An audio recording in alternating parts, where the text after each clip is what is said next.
most anticipated movie in cinema history has finally arrived. Is it a good movie? No. It's a superb movie. And as a movie as such.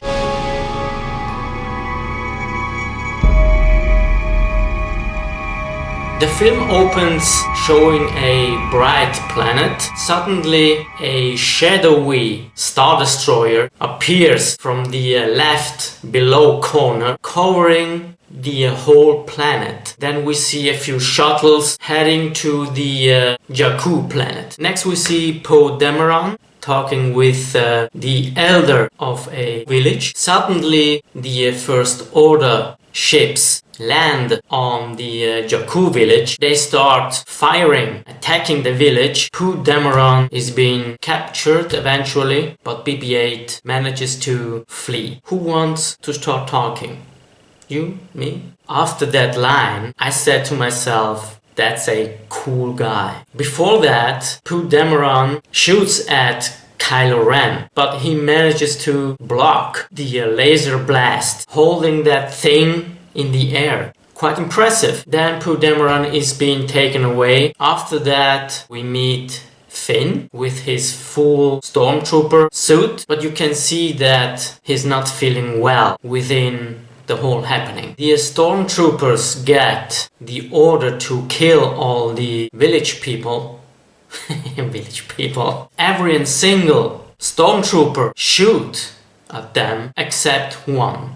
And that's Finn. The invaders eventually return to the Star Destroyer, and then we see Finn taking off his mask in terror. He feels totally out of place. He then finds Poe Dameron and frees him. They take a TIE fighter and manage to get out, but they are being hit, landing on the Jakku planet again. Finn tries to save Poe Dameron from the half-destroyed TIE fighter, but in the end the TIE fighter gets sucked into the sand. Believing him dead, he takes his jacket. He meets Rey, who is a scavenger, and after a first fight confrontation between them, they have to flee from the TIE fighters. They then take the Millennium Falcon, managing to destroy the TIE fighters and flying into space. They then meet Han Solo and Chewbacca, and after that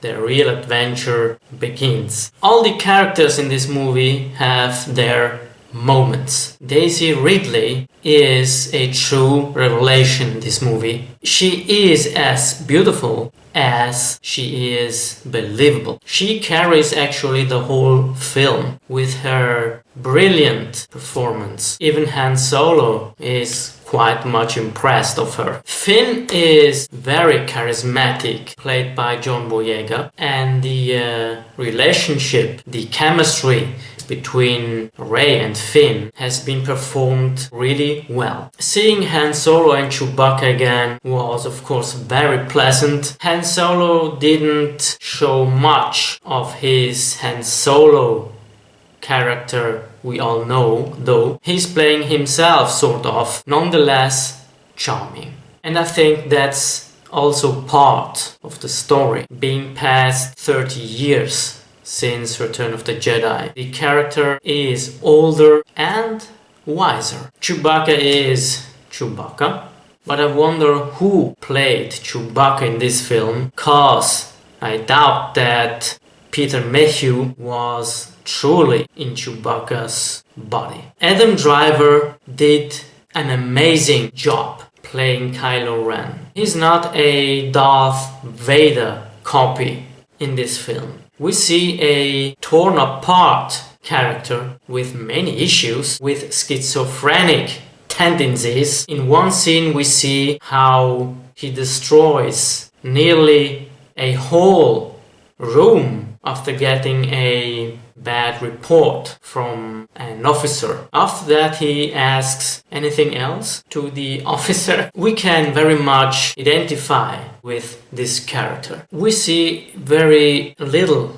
from Captain Phasma, played by Gwendoline Christie. The character doesn't get much to do in this movie. Domhnall Gleeson, who plays the general, remembers me a true fanatic Nazi follower. I don't think that I quite buy his appearance, his young appearance as a general in this, but I felt that he portrayed this fanatic general quite well. I liked the Supreme Leader Snoke character. I was very impressed by watching this big creature speaking, voiced by Andy Serkis. The CGI though wasn't that perfect, I have to say. Still great looking. I hope to see more in the next movies. The same counts for the character of Maz Kanata, played by Lupita Nyong'o. I very much like that character. It comes very near to Yoda's character.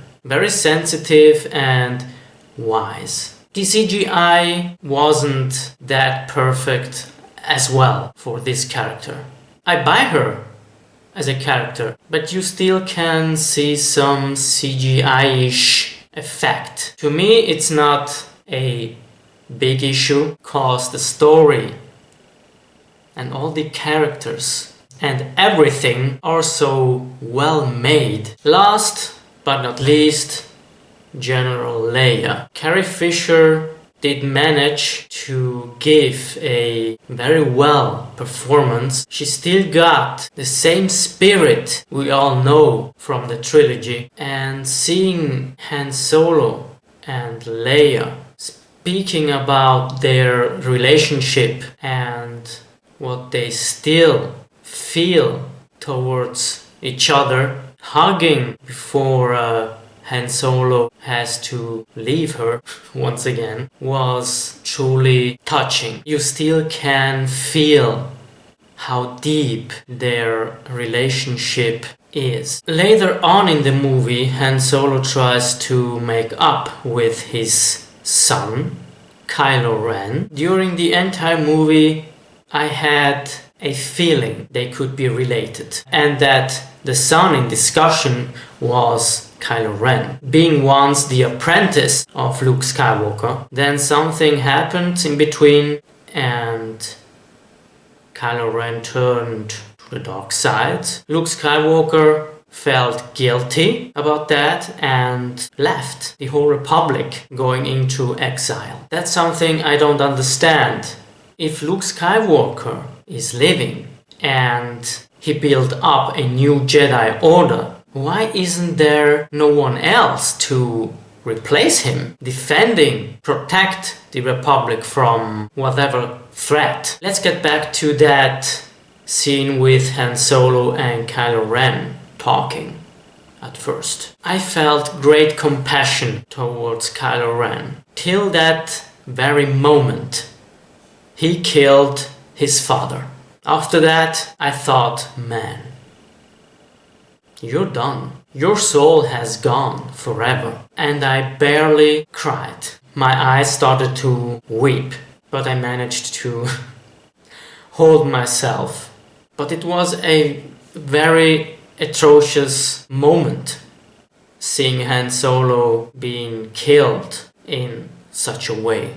And Chewbacca cried on his way, as I would if I would be in his situation. Experiencing Rey getting to know the Force within her, starting by the interrogation being held by Kylo Ren, was very powerful. Nearly the end of the movie, we see Finn confronting Kylo Ren in a lightsaber fight. Finn unfortunately is beaten by Kylo Ren. It seems that Kylo Ren would win at first, but then Rey's Force will gets stronger, kicking Kylo Ren's ass badly. Kylo Ren actually recognizes Rey's Force potential, wanting her to become his apprentice. And after talking about the Force, something is awakening in her. The Force awakens, but becoming Kylo Ren's apprentice apprentice is absolutely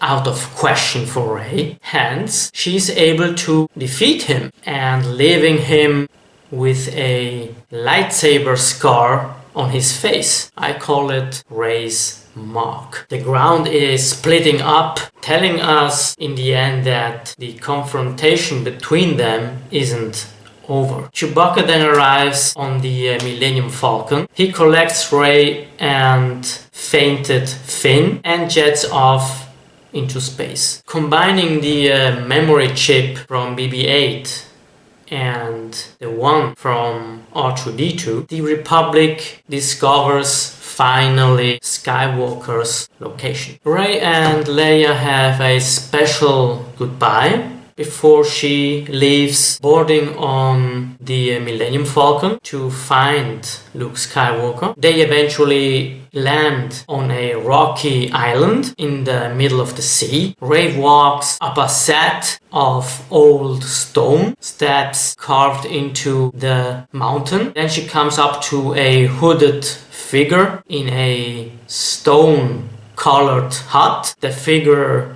turns around, looks at Rey. Rey then raises her hand, holding Luke's lightsaber, watching at him as well for a few seconds. The camera flies around them till the movie ends. I expected to see a little more from Luke Skywalker. Anyhow, I am very pleased to see him anyway, and I can't wait to see the continuation of this ending. I loved this movie. I was very impressed. The story is great. The characters are very likable and believable. The humor felt real, nothing like the prequels. The visuals are stunning. The music with new cues and themes, especially the one for Rey, is just fantastic. What could you expect more from this movie? Is it better than the first Star Wars trilogy? I think it belongs to it. Each Star Wars movie in the trilogy has its importance and value. The same counts for The Force Awakens. They are all on the same level. What about the flaws? Oh, yeah, the flaws. There aren't any. None worthy to discuss for. Is having the Starkiller base shown as a much bigger Death Star a flaw?